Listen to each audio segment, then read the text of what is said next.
Goeiedag en welkom by Agri-Afrika se stalletjie hier op Nampo. Ons wil graag vir ons nuwe produk wat ons op Nampo bekendstel, die Krostel.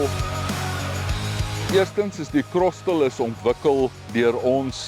Ons het baie kliënte gehad wat vir ons gevra het dat hulle 'n masjien soek wat jou vertikale bewerkings kan doen, minimum bewerkings kan doen en konvensionele bewerkings kan doen.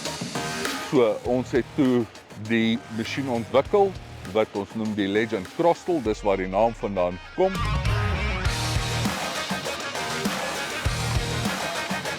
Hy cross oor van vertikale bewerkings tot en met konvensionele bewerkings.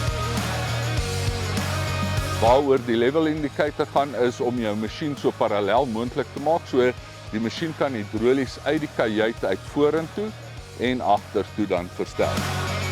Die grootste feature op die masjien, dis 'n 22 duim gekurfde skottel, ons noem dit die Razor skottel. Die masjien het 'n werksdiepte tot en van 0 tot en met 225 mm.